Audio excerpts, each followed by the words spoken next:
Jésus sort et il va au mont des Oliviers, selon son habitude.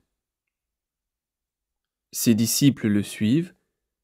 Quand il arrive à cet endroit, il leur dit : « Priez pour pouvoir résister quand l'esprit du mal vous tentera. » Jésus s'éloigne des disciples, il va quelques mètres plus loin, il se met à genoux et il prie en disant : « Père, si tu veux, éloigne de moi cette coupe de souffrance.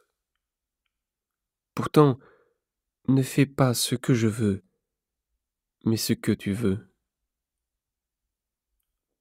Alors un ange du ciel se montre à lui pour lui redonner du courage. Jésus a peur et il est très inquiet. Il prie avec plus de force encore.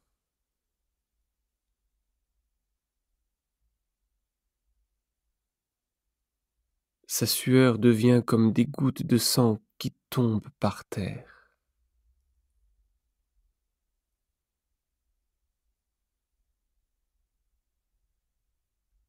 Après qu'il a prié, il se relève, il revient vers les disciples, il les trouve en train de dormir. Ils sont fatigués parce qu'ils sont tristes. Il leur dit : « Pourquoi est-ce que vous dormez ? Levez-vous et priez pour pouvoir résister quand l'esprit du mal vous tentera. » Pendant que Jésus dit cela, une foule de gens arrive. Celui qui s'appelle Judas, l'un des 12 apôtres, marche devant eux. Il vient auprès de Jésus pour l'embrasser. Jésus lui dit : « Judas, c'est en embrassant le Fils de l'homme que tu le livres. »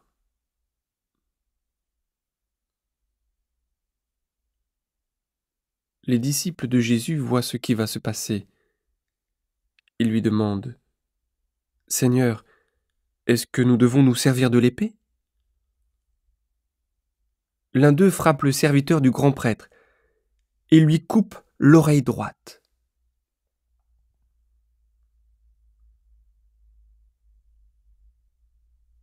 Mais Jésus prend la parole. « Laissez faire.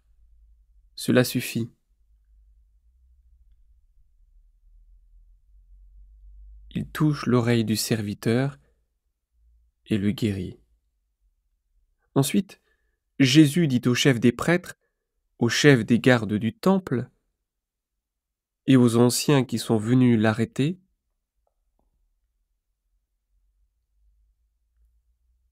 « Vous êtes venus avec des épées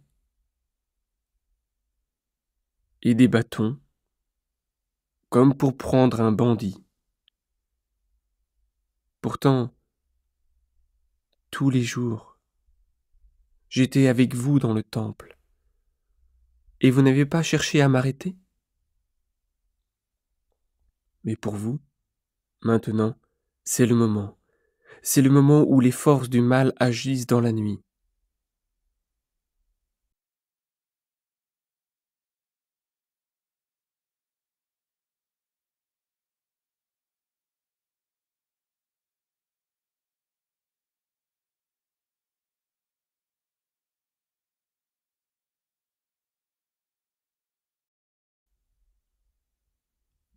Ils prennent Jésus,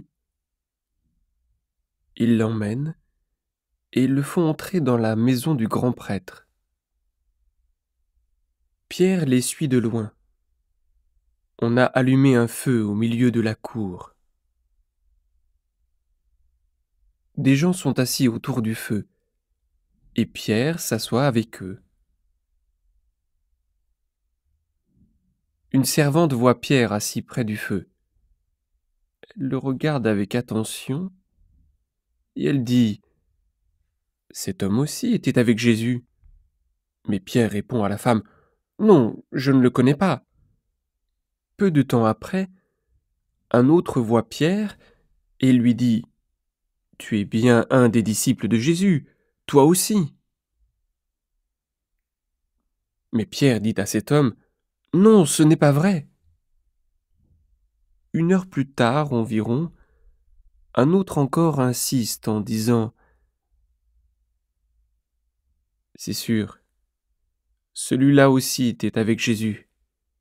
En effet, il est de Galilée. » Mais Pierre répond, « Je ne sais pas ce que tu veux dire. » Au même moment, pendant qu'il parle encore, un coq se met à chanter.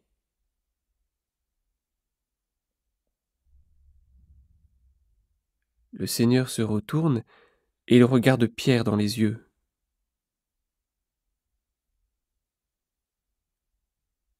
Alors Pierre se rappelle ce que le Seigneur lui avait dit.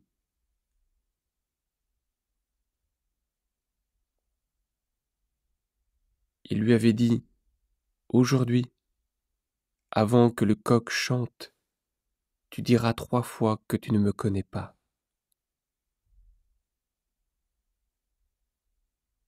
Pierre sort de la cour et il pleure beaucoup. Les hommes qui gardent Jésus se moquent de lui et le frappent. Ils cachent son visage et lui demandent, « Qui t'a frappé ? Devine !»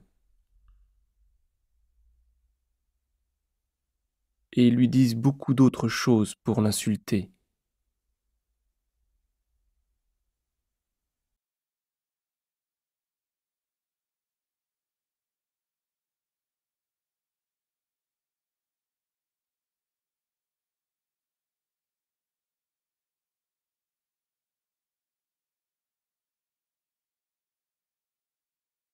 Quand il fait jour, les anciens du peuple, les chefs des prêtres et les maîtres de la loi se réunissent. Ils font amener Jésus devant leur tribunal. Et ils lui demandent, « Est-ce que tu es le Messie ?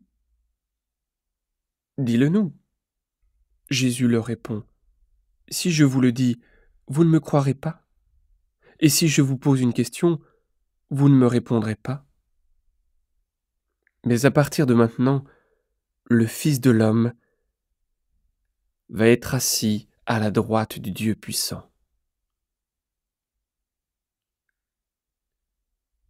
Alors tous lui disent, « Donc, toi, tu es le Fils de Dieu ?» Jésus leur répond, « Vous le dites vous-même, je le suis. » Alors ils disent, « Nous n'avons plus besoin de témoins. En effet, nous avons entendu nous-mêmes les paroles de sa bouche. »